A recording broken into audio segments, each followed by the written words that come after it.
Good evening and a warm welcome to Telling Human Stories in Times of Conflict and Crisis. And this is an exciting new event brought to you by Astro Link, the International Committee of the Red Cross, and the Malaysian Red Crescent Society. And this is not your typical webinar. No, this is also a content pitching competition where all of you tuning in, that's you guys, will get to vote for your favorite humanitarian content pitch.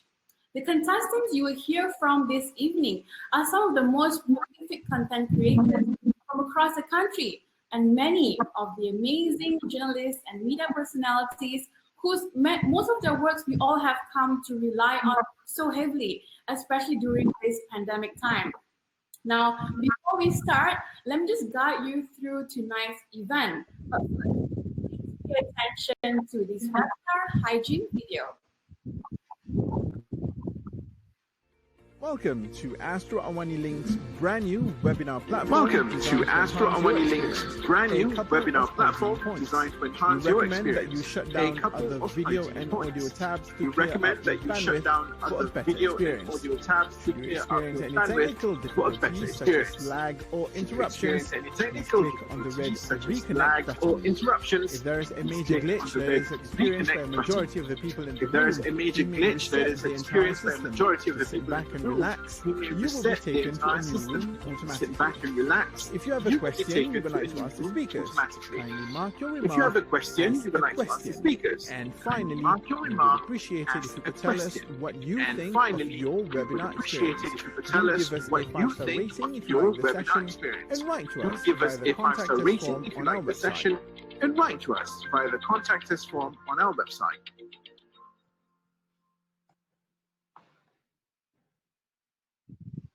So as mentioned earlier, this is not your typical webinar. Yeah? So for our first session, ICRC Kuala Lumpur Legal Advisor Aisha Abdul Rahman will share with us about the International Humanitarian Law, or IHL. And after our chat with Aisha, our next session, we will have 3 well-known local journalists who will share their personal experiences working through situations of conflict and crises and what they think about the humanitarian aspects of their work. This will then be followed by the most exciting part of the webinar, which is the pitching competition. And as you know, we've conducted the preliminary round where we've invited participants to send in their written submission. And tonight, we will hear from all the finalists. And the best part, you will get to vote your favorite contestant. So let's just get started, shall we? So on to our first session. As promised, we have ICRC's Kuala Lumpur Legal Advisor, Aisha Abdul Rahman, who is here to share with us about International Humanitarian Law, or IHL. Before I ask Aisha to come join us, I believe we have a short video clip that we'd like to share. So let's check it out.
If this boy had packed his bag the night before, if his sister had been wearing different shoes, or he hadn't forgotten his lunch, If this boy had packed his bag the night before, if his sister had been wearing different shoes, or he hadn't forgotten his lunch, if he hadn't stopped to kiss his grandmother goodbye, or the neighbour's cat hadn't been on the stairs,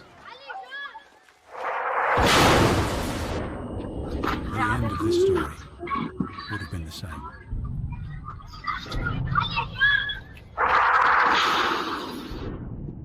The end of this story would have been the same.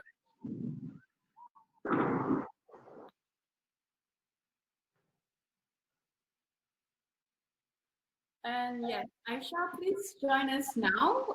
And don't forget to turn on your camera and microphone.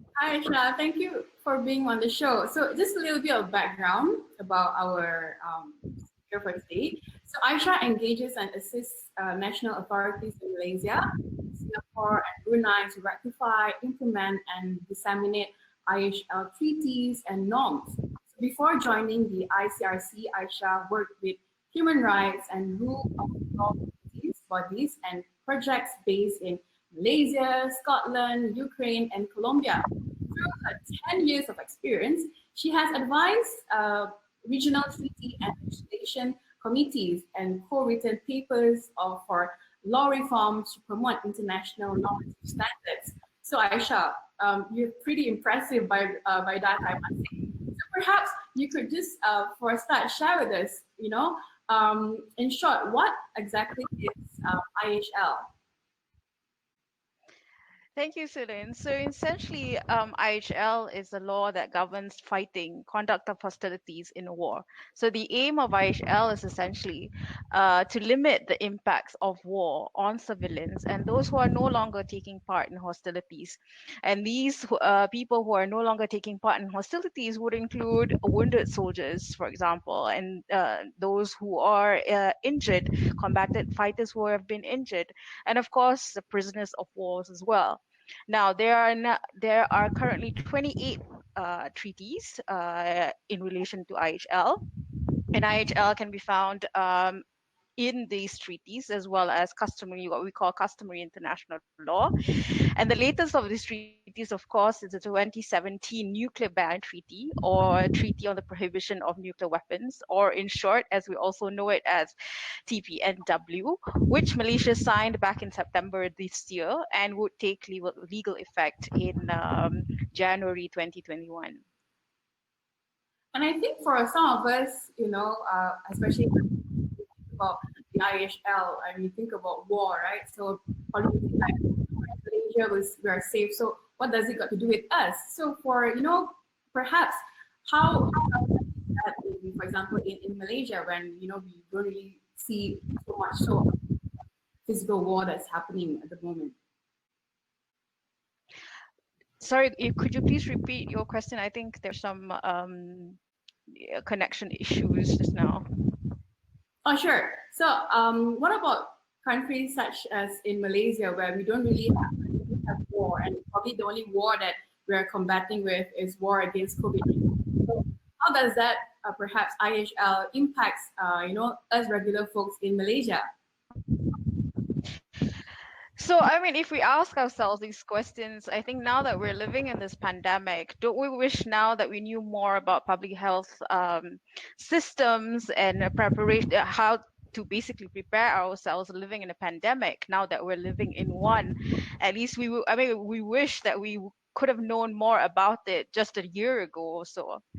So this is the same thing essentially when it comes to conflict. You don't need to wait for war to happen for us to be prepared for war.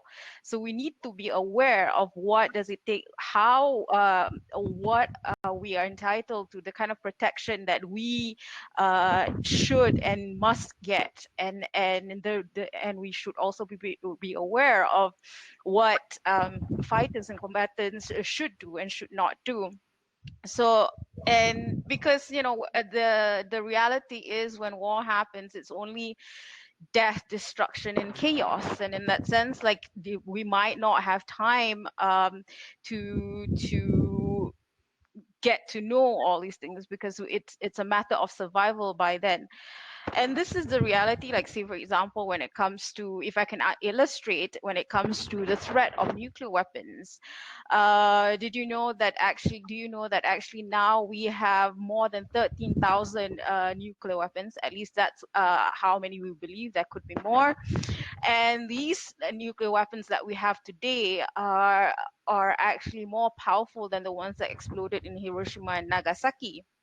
And the fact of it remains is that there are hospitals, Red Cross hospitals in Japan today who are still treating survivors of those two bombings 75 years after the bombings in itself. And the fact of it remains as well is that nobody is prepared should there be a nuclear attack happening. No one is prepared, no state, no humanitarian actor, no humanitarian organization is prepared to deal with the consequences of a nuclear weapons attack. A nuclear attack. So this is why it's important for us to raise awareness in relation to humanitarian impacts of nuclear weapons, for example, as well as the humanitarian impacts of and issues relating to IHL. And when it comes to in Malaysia, for example, now that especially we have we have signed up to the nuclear ban treaty, it's a good start in terms of raising awareness in relation to IHL.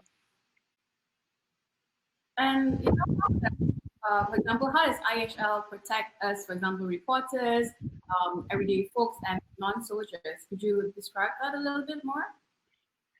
So essentially, as I said, the aim of IHL is to protect civilians, and you're right. And civilians would include everyday people like you and I, as well as reporters and non-combatants, as we call it officially in IHL.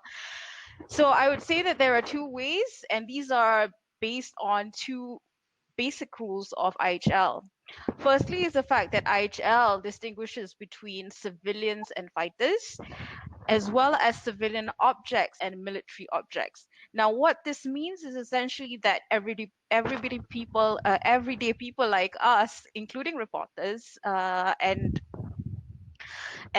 things that are essential to us, infrastructure that is essential to us, whether they are hospitals, whether they are schools, like the children that you saw in the video, power grids, water supply, natural environment. If our water supply comes from the river, then that river should not be targeted. And our lives, our homes should not be targeted. And the second way IHL protects us is essentially that IHL prohibits weapons that are going to be used in these wars, weapons, especially weapons that causes unnecessary suffering, weapons that cause excessive and long-term effects, and also weapons that basically do not distinguish between civilians and fighters. And of course, the classical example I would again use here is nuclear weapon, because nuclear weapon, as we saw, those two bombs that was dropped on Hiroshima and Nagasaki, again, they do not distinguish between civilians and and fighters, and they cause excessive, unnecessary suffering.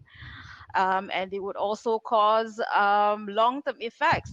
Like I said just now, like we still see, there are still survivors today, the hibakushas, who are still getting treated for the radioactive exposure and cancer that they suffered as a result of those attacks.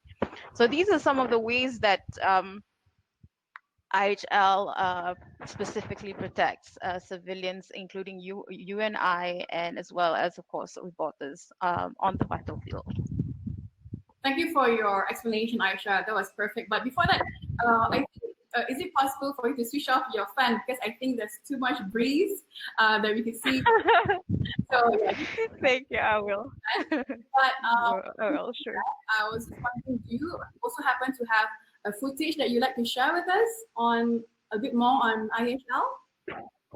Yes, so this is another one, something like we showed earlier as well. I hope you guys enjoyed and it could learn something as to why IHL matters to us, even though we're not in a situation of armed conflict at this point. Enjoy.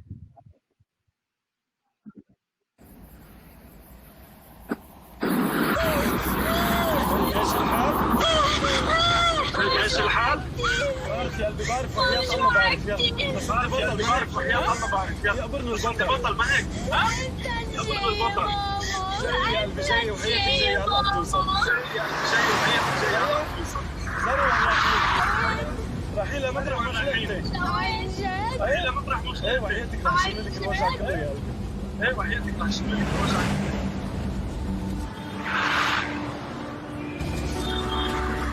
ويا ماشي الحال؟ ويا ماشي الحال؟ ساعدتك كثير ساعدتك كثير يلا وصلنا. لا قلبي ممتني فتح عينيك فتح عينيك، قلبي ممتني فتح عينيك، طلع في ريا بنغني غنية، طلع عندي في ريا بنغني غنية، طلع عندي في سي يا حبيبي، لا لا يا حبيبي، لا يا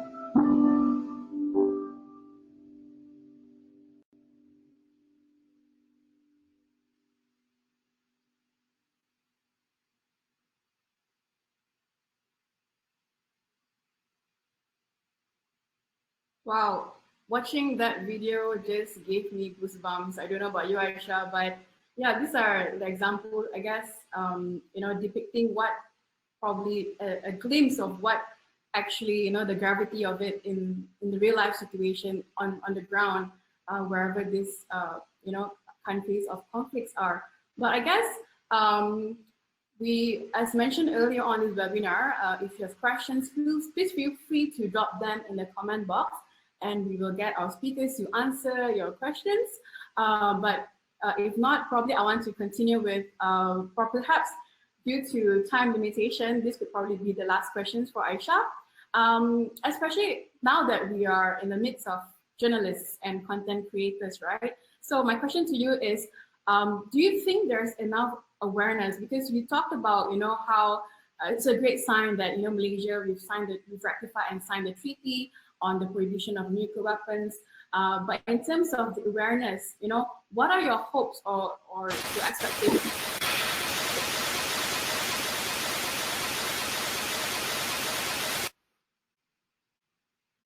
Sorry, I think there was a signal from or something. So my question is, your expectation or your hope to fellow media and fellow content creators. Do you think there's enough awareness, or how they can go about to create awareness on such, especially such dire topic? I think we can always do better, for sure, and I think everybody has their role to play, and everybody can contribute to the cause.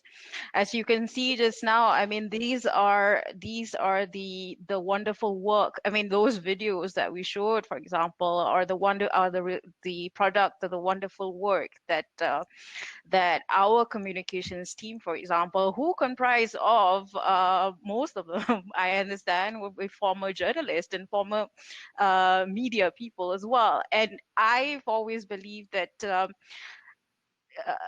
IHL and not too long ago, I was working with human rights, and these are public sectors who would need more and more non-traditional actors, such as our media colleagues, to help us out in terms of spreading this message and spreading the right message as well. And when it comes to raising IHL awareness, and I have already mentioned how important it is for us to raise awareness, whether it's nuclear weapons and whether, as you see from the two videos as well, whether it's about raising the impact of war on vulnerable populations such as children and civilians in general, women. So there are all these areas of IHL issues that journalists and content creators can contribute in raising and spreading the message out there and reaching to more people. Yeah. Thank you. Well said. I think we have a question from one of our participants tonight. This comes from Shuhada Mazlan. So she's asking, what does the sources of international law itself come from? Aisha? So essentially, I would say international law would be the main sources would be the treaties as well as the customary international law. I will not go too much into it because I wouldn't want to be too technical about it. But these are essentially, I would say, the core sources of international law. Now, why they are a core source of international law is essentially that because states have agreed to sign up to treaties, for example, and when it comes to customary international law, states have basically demonstrated on the belief that they demonstrated by way of state practice, and on the belief that they are bound to these customary international law.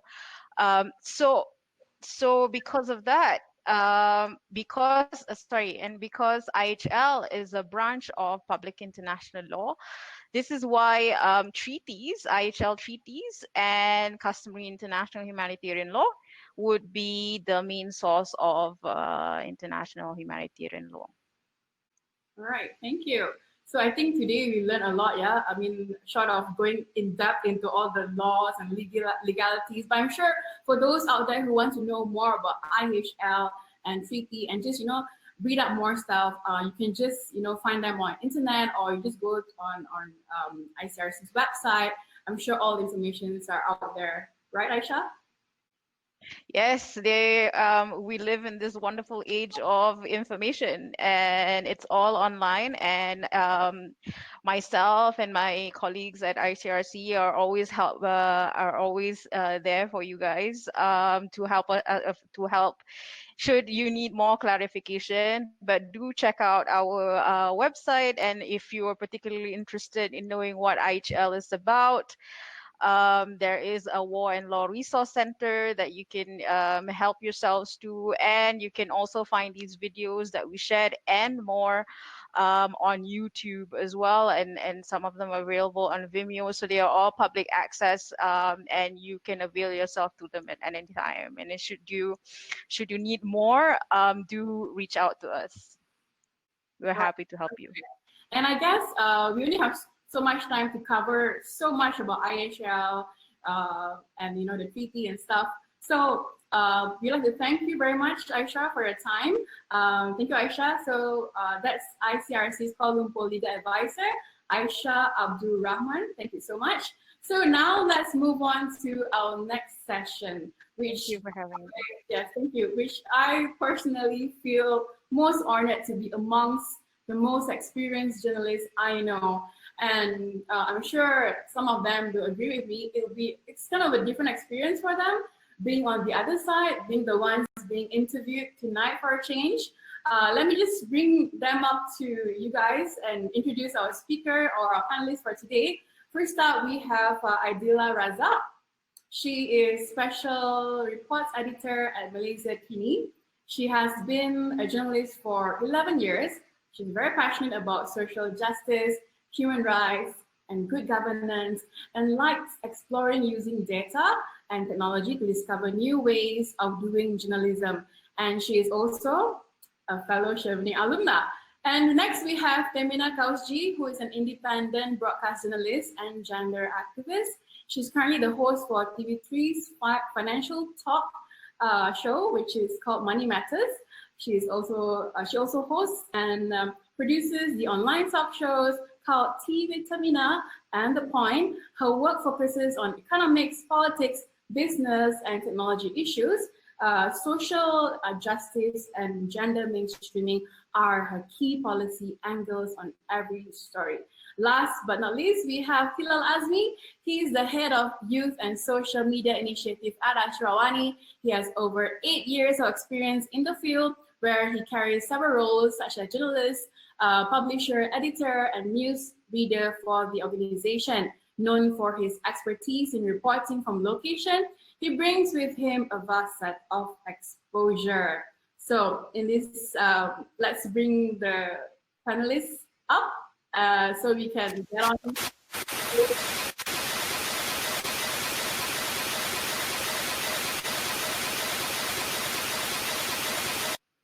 It's a little bit of a technical problem, but you know, it all happens when you are doing it live, right?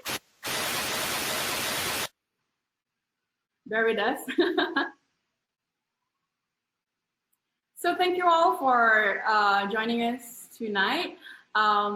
Essentially, this session, we will hear about the importance of objective reporting in situations of crises, how journalists can double up as humanitarians in ensuring their reports do not cause additional harm to especially vulnerable population. And as usual, if you have any questions for our speakers tonight, do share them in the comment box.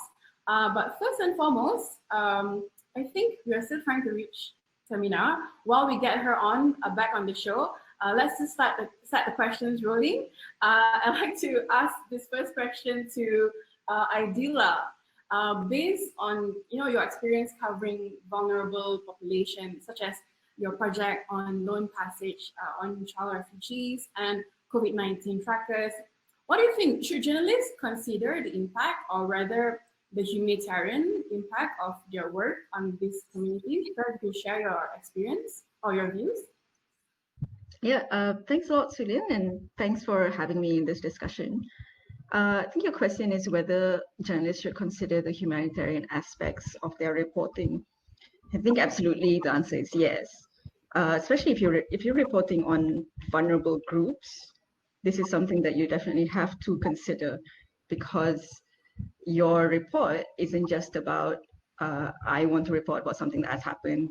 Something has happened, where did it happen, why it happened, etc. It's also something that would have quite a severe or good consequence on the person that you're reporting on. And if that person is a vulnerable group, the consequences must be foremost in your mind. So you mentioned earlier the project that I recently did. It's called Loan Passage. It's actually a project documenting the stories of child refugees who traveled to Malaysia on their own. So we're talking about children as young as 5 who were packed off by their parents or their loved ones to escape a certain danger at home, to reach Malaysian shores where someone might or might not be waiting for them. And these are people who went through a lot of trauma. So some of them are now adults, so they're telling the story. Some of them are still minors, they're still under the age of 18, and they're in Malaysia surviving on their own. So this is very much a humanitarian story, and in doing that, we wanted to highlight these stories to create more empathy towards the refugee community in Malaysia by saying that refugees are not people who are here to take your jobs and take over the economy as sometimes perceived, but sometimes just children trying to escape a war or a persecution in some way or the other. But in doing that, we had to be really careful in protecting the children's identity, making sure that those people, when they are sharing their stories, will not be attacked further online or even physically. So we know that we had to be aware of the law. We know that refugees are considered undocumented migrants according to the law in Malaysia. We do not recognize refugees in Malaysia. So we had to be really careful not to identify them as well, or even identify the people who were helping them, because it could be construed as they might be that action might be taken against them for doing something illegal. So I mean, back to the question of whether journalists should always consider the humanitarian aspect. Always for whatever story, especially if you're doing a story on vulnerable persons, they should put the human first. Sorry for the long-winded answer. No, it's fun. I really like how you said that, put the human first. I think oftentimes we as journalists, well, former journalists, we often kind of like approach story in a very objective manner, because I think most of the time we are trained to be that way. When you approach a story, you provide it in, you know, in a very objective manner, science, the emotion, connection to it. But I guess probably there is a slight, there's a change, because at the same time, there's also a school of thoughts that goes by saying that journalists are also agents of change. You know, we can, you know, create change among the community. And my follow-up question to Idila is perhaps, how do you go about practicing this? You know, putting yourself as human first.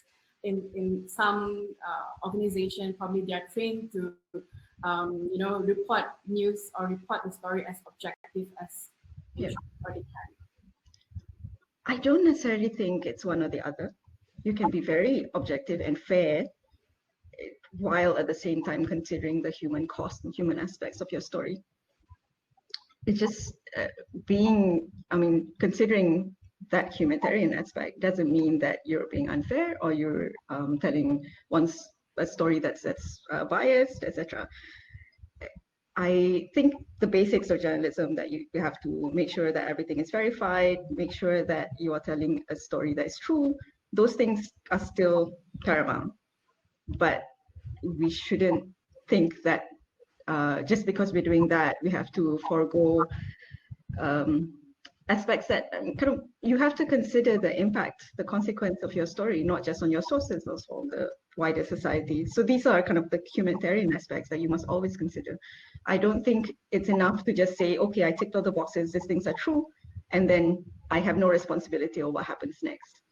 Since you are the person telling the story, you should be responsible for the consequences of it. Right. And I guess, yeah, the irony is, you know, you have to actually advise someone, you know, to do, in order to do that, be human first. That we sometimes forget. So I'll just go on to our next speaker, Hilal. I know Hilal, he's one of a few journalists who actually had an experience reporting in a live conflict situation in Syria, right? So perhaps Hilal, you could share a bit your experience, your work in Syria, and your coverage. If not mistaken, you in fact went there on your own as a solo journalist. So, you know, especially how was your experience, and also if you could relate it back to what Aisha mentioned earlier on the international humanitarian law. How does it relate to, for example, the stories that you bring? I think you have to unmute, Hilal. Okay. Thank you, Sulin. Allow me to speak in Malay because I am quite lebih selesa untuk bercakap dalam bahasa Melayu, because kita banyak bercerita ataupun telling stories dengan bahasa Melayu. So berkenaan dengan pengalaman berada di Syria tu, okay, saya nak share sikit satu gambar ni berkenaan dengan bagaimana situasinya menjadi wartawan ketika berada di Syria. Ini adalah antara situasinya. Okay. So ini keadaan di dalam van di mana kami bergerak.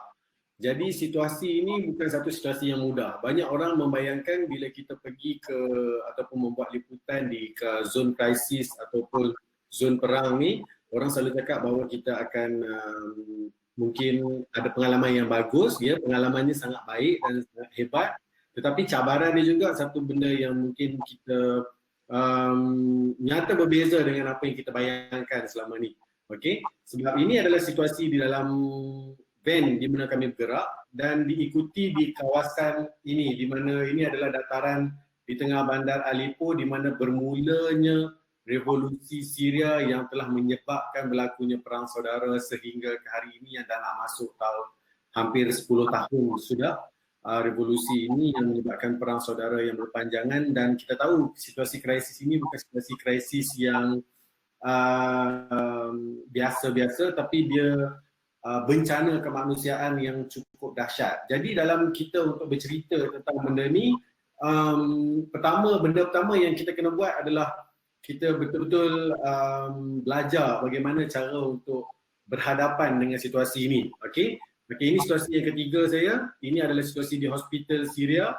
Ini adalah antara cerita pertama saya ketika mana saya mengikuti misi kemanusiaan ke Syria tu, ini adalah antara salah satu hospitalnya. Jadi itu adalah antara tempat yang sempat saya berada di sana lah. Jadi macam mana kita nak bersedia untuk berada di tempat yang mencabar ni adalah kita kena bersedia di minda dan juga ilmu di badan. Dari segi ilmu ni kita kena bersedia dari segi kita kena faham dulu sepenuhnya kenapa perang ini berlaku, apakah sentimen-sentimen yang ada, apa jenis mungkin cabaran-cabaran dan juga sensitivity. Sebab masa saya pergi tu, waktu tu adalah waktu yang di mana isu berkenaan dengan ISIS tengah kemuncak, yang mana ia masih dikenali sebagai ISIL, Islamic State of Iran wal Levant. Okay? Lepas tu dia pergi kepada ISIS, macam-macam lah. Lepas tu last kali dia jadi IS. Okay? Jadi dalam banyak-banyak perkembangan tu, salah satu buku yang saya baca dan saya percaya buku ni sangat berguna kepada semua wartawan yang juga siapa-siapa yang menonton dalam ni, kalau nak tanya soalan terus tanya soalan. Buku ni, nama dia Staying Alive. Okay? Buku ni buku oleh ICRC, yang mana buku ni dia menceritakan 100% dari A sampai Z macam mana nak bersedia badan, bagaimana nak bersedia minda, dan juga bagaimana nak berhadapan dengan situasi-situasi perang. Sebab apa, dekat perang ni kita ada macam-macam cabaran dan saya berhadapan dengan sekurang-kurangnya 3 situasi yang hampir mati. 1 roket, 1 sekatan jalan raya yang dia nak tembak saya, ketiga adalah kereta kebal. Okey. Tapi bila kita nak bercerita tentang maklumat ataupun cerita penulisan story kita pula, penulisan story kita, macam Aidila cakap tadi, saya setuju sangat. Perkataan yang paling penting, keyword yang perlu kita pegang adalah empathy. Okay? Bila saya pergi ke tempat tu, kita dapat rasa what are the things ataupun benda-benda yang memberi tekanan kepada mereka. Dan cerita itu kita perlu gabung jalinkan dengan isu yang mereka hadapi. Okay? Biasanya dalam situasi krisis ni, biasalah isu yang biasa berlaku adalah isu berkaitan dengan masalah kehidupan lah, kehidupan asas, kebutuhan asas, nak makan, nak tidur dan sebagainya. Tetapi sampai bila kita nak bawa cerita tentang kesian all the way, betul tak? Kalau kita bawa semua cerita tentang isu krisis ni adalah cerita tentang kesian, dia tidak akan membawa cerita itu ke mana-mana.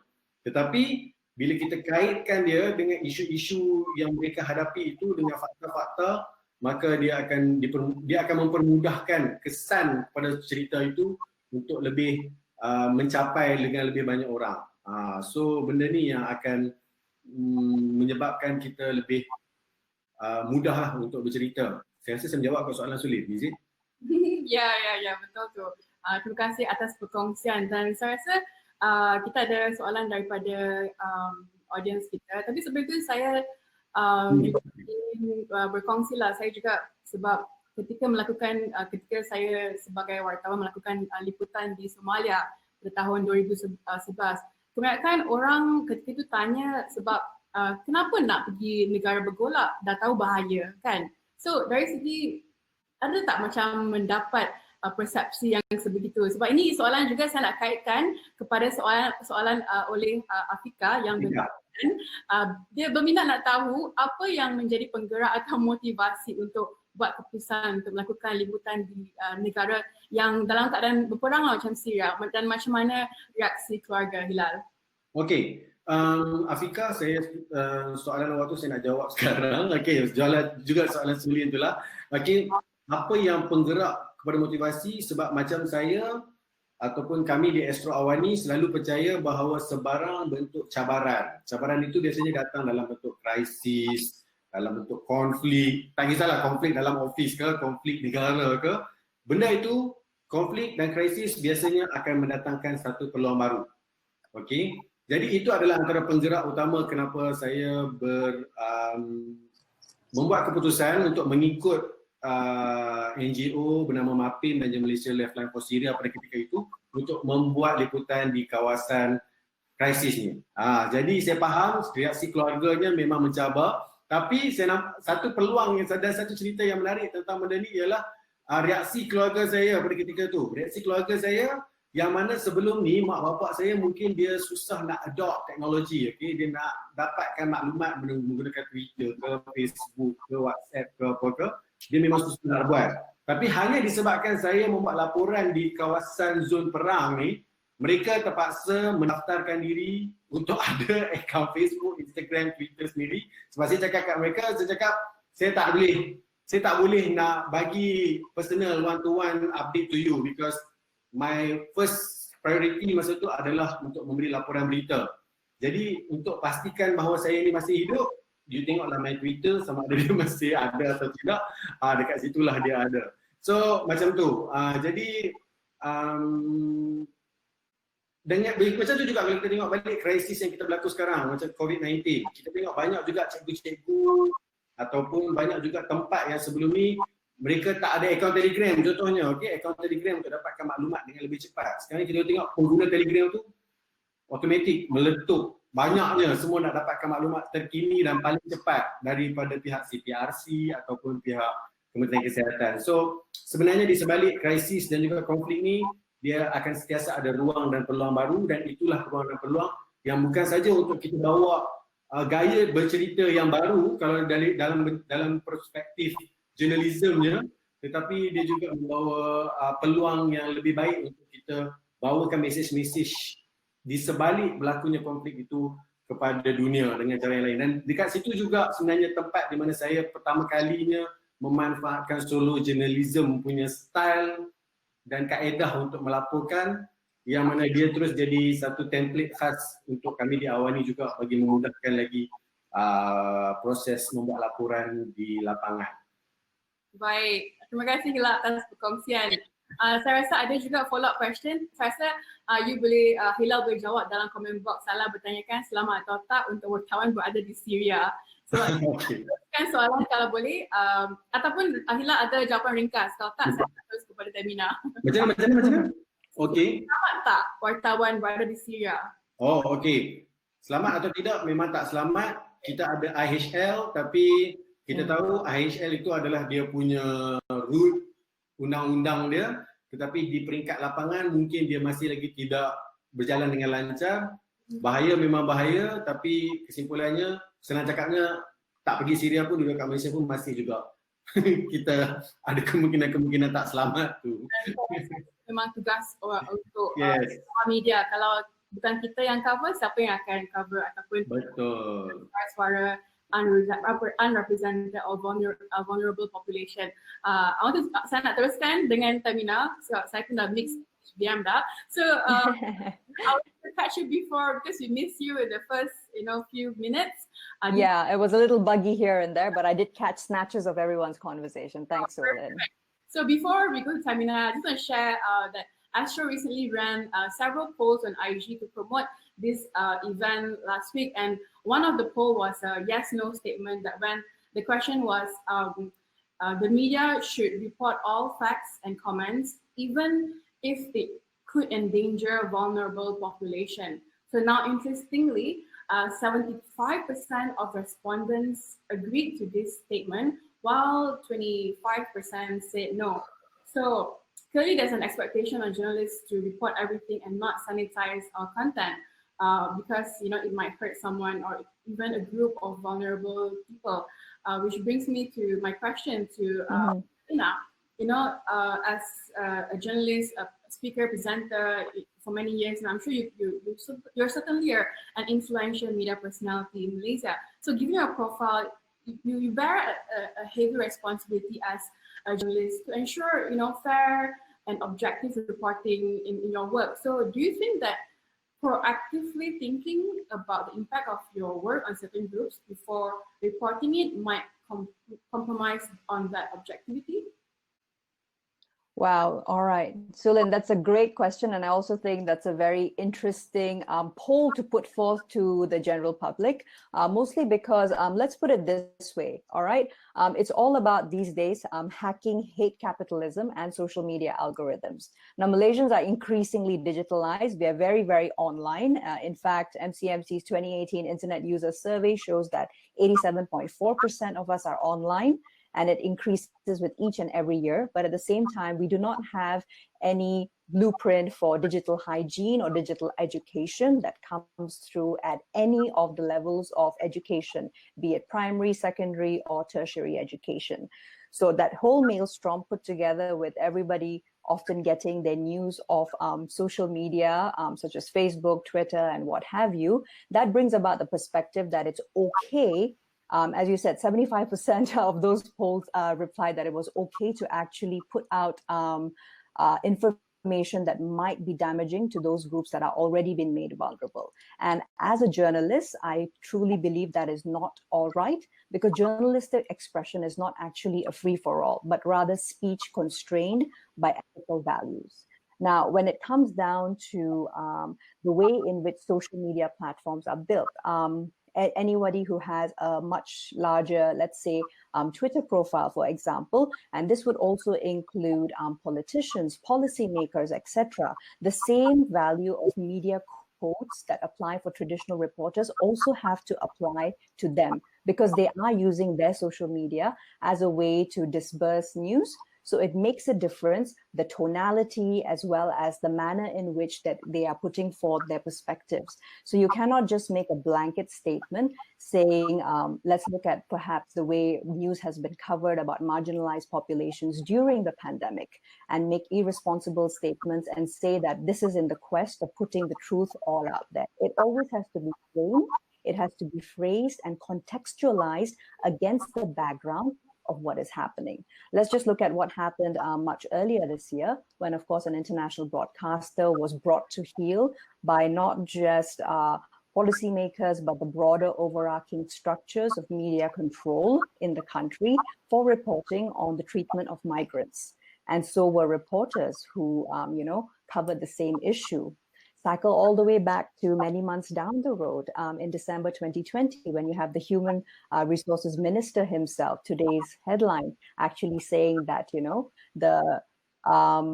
the actual shelters and places where migrant workers are living for certain glove-making factories, they resemble literally animal pens. So it all boils down to how we frame and phrase the information, as well as ensuring that we are able to not only bring forth humanitarian principles, but at the same time, in the middle of a pandemic, be able to highlight the weaknesses as well as the areas of improvement for public health systems and wider social structures, which is exactly what the international news media outlet was doing many months earlier. So do you see how the difference boils down? There's a great dissonance, but it's only when we are sensitized to what the damaging impact actually can be that we realize what the mistakes were many months down the road. So it's a learning experience.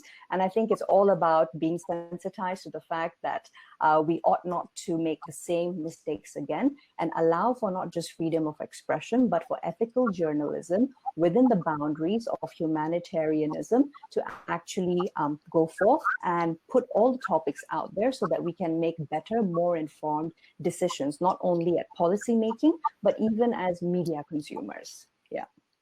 Thank you, Femina. So we've kind of heard with all our speakers today about the content produced by media and the impact of that content. So I just want to address on the other important aspect of content creation, which is the platform, which later on we'll probably be hearing from during the pitching session from contestants.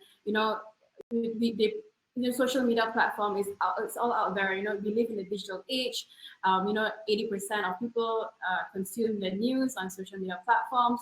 So I guess my question to all of you is how do you think media should use social media as a tool for this, especially on the topic of humanitarian angle, humanitarian perspectives? Maybe Femina, I just want to follow up on your answer. Yeah, sure. I think during the pandemic and even post-pandemic, journalism will have to be a lot more mission-driven and public service focused and audience-centered.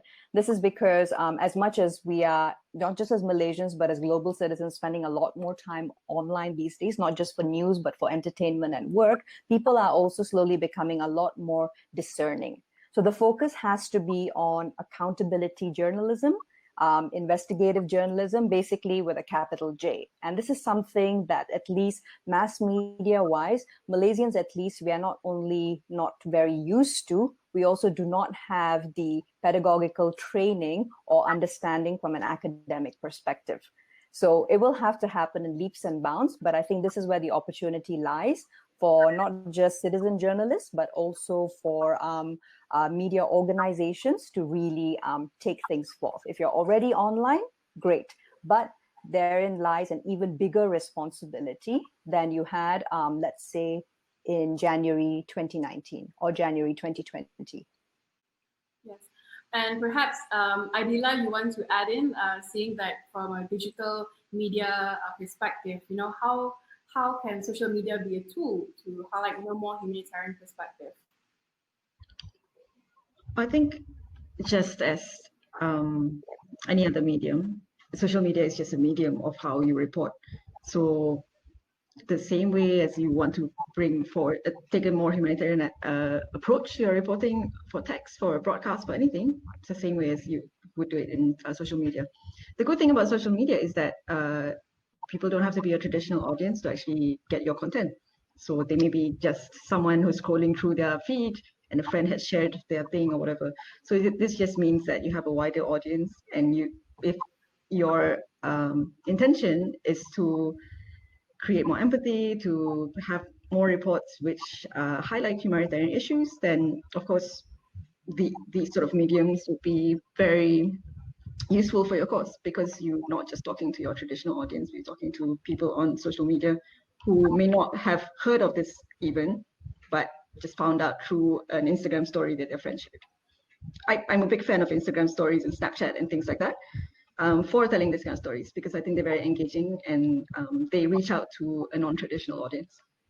Yeah, if I could just add to and tack on to what Adila said, yes, I absolutely agree that I think just over the past 9 months, there's been a lot more engagement, even via just like Instagram stories. For example, I'm personally a lot more active on Instagram because I find it to be a much less hostile environment for a female journalist than Twitter is. Twitter is a completely different kettle of fish, especially Malaysian Twitter, or Twitter Jaya as we call it. And Instagram stories is where not only a much younger audience resides, but one that is much more open to actually having differing as well as humanitarian perspectives on the current affairs issues of the day. So that's been really working in not just audience engagement, but actually getting younger Malaysians to speak up about the kind of issues that they want to see more coverage on. More and more you see young Malaysians wanting to consume stories on broader issues on climate change, women, economics and infrastructure, public health, but always looking at, so how does this apply to me in Malaysia?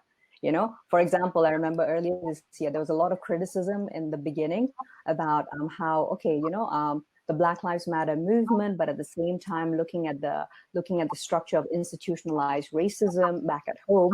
But more and more, you now have younger Malaysians owning up weaknesses in the structure, wanting to learn more, creating all these amazing infographics, etc. And I think that really thrives and lives on Instagram, not so much on Twitter, actually. Interestingly enough, you'll often see it reposted to Twitter, but it was not created on Twitter. Yeah. Right. I think, if not mistaken, I heard someone was saying Instagram is more about, it's very visual, it's all the likes, you know, you just double click and you like something, it's more showy, whereas Twitter is like everyone motorcycle that just passed by.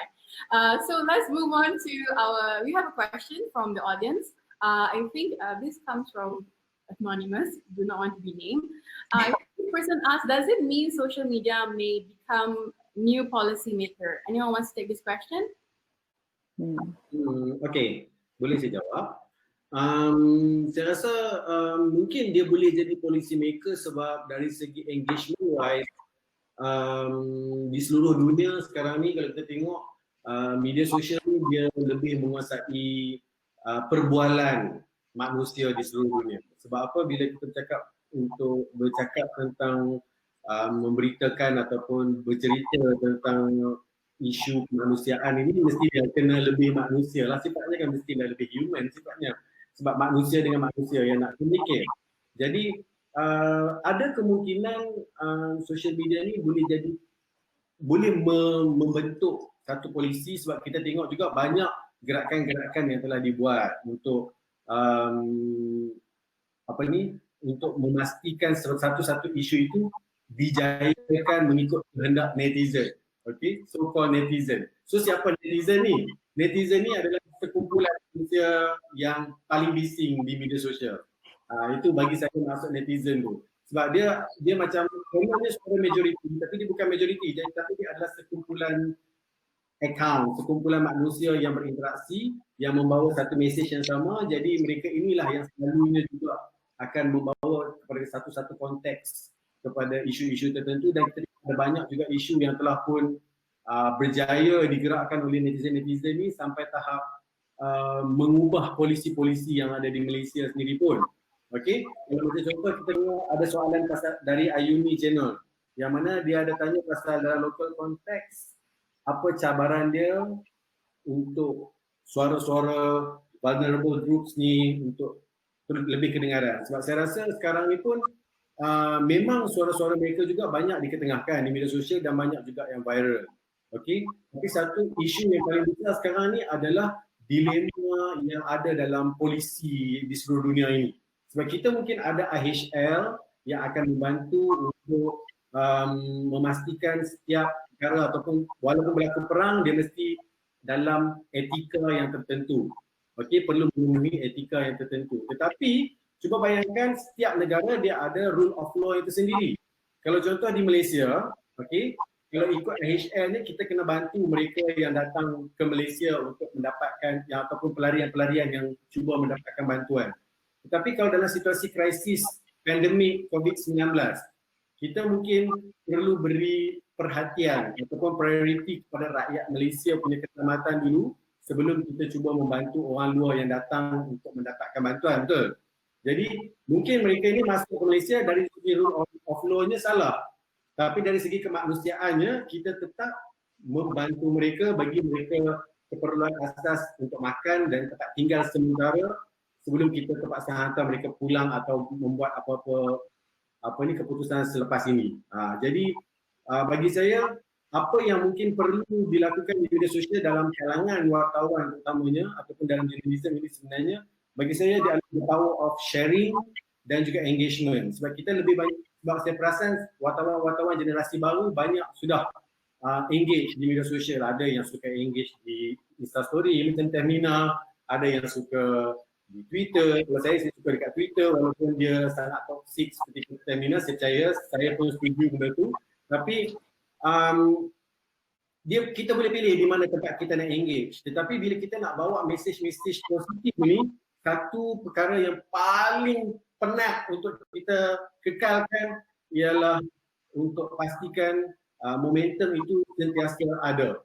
Maksudnya kita nak kena, apa ni nama ni perkataan dia adalah kita perlu lebih setiap hari kena ada kalau boleh. Mesej tu sentiasa kena hantar. Kalau kita tengok contoh yang paling mudah bagaimana Nas Daily. Okey, Nas Daily dia melawan dunia media sosial itu untuk membawa mesej positif dengan membuat 1000 hari video tanpa henti untuk membawa mesej-mesej positifnya. Itu di luar bidang kewarganegaraan pun dan akhirnya dia menjadi satu kuasa baru media di peringkat dunia.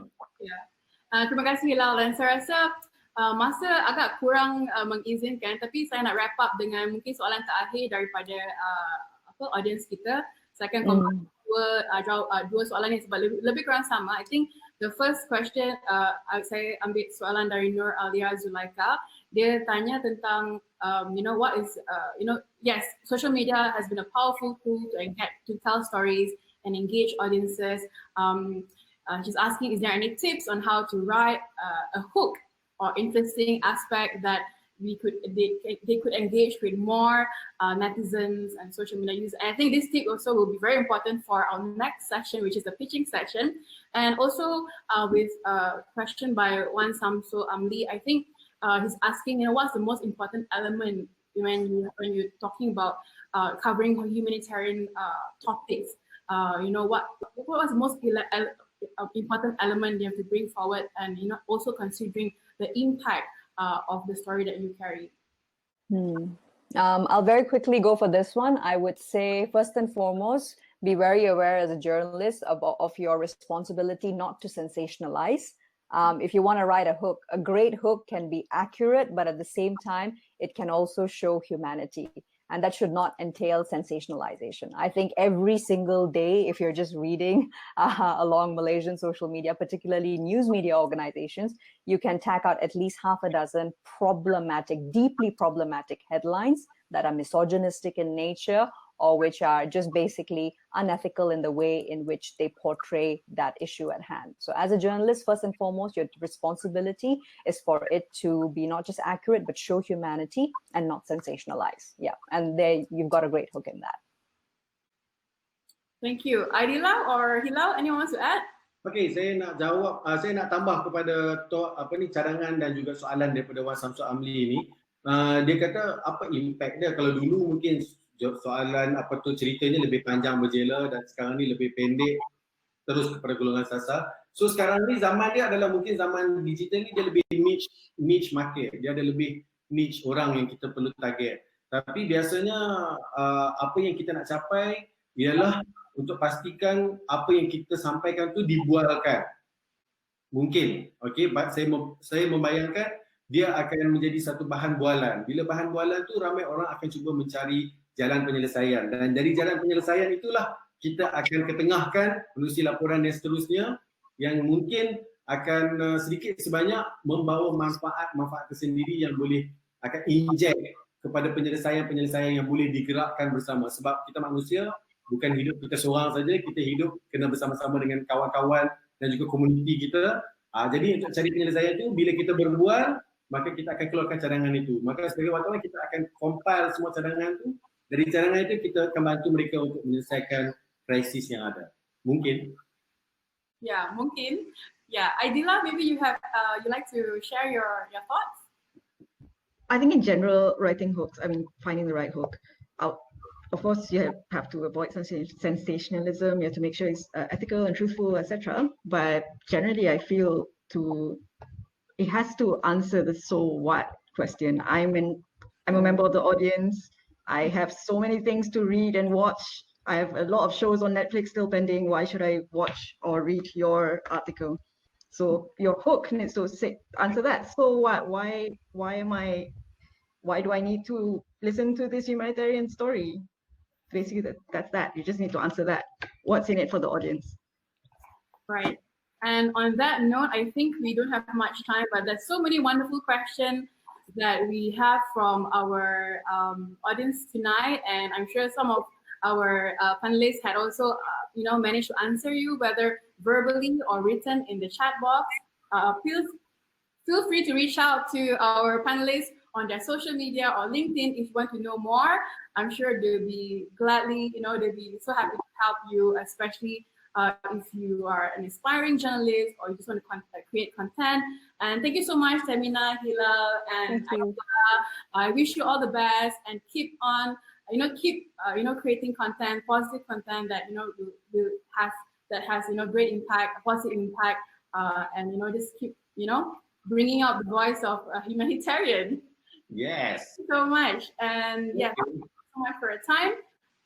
That's all for tonight. Thank you very much. And if you're keen to know more about the International Committee of Red Cross and the Malaysian Red Crescent Society and what they do in Malaysia, just look them up and see how you can contribute. And finally, keep yourself posted on Awani link for more events like this and others on their social media page. Thank you and good night.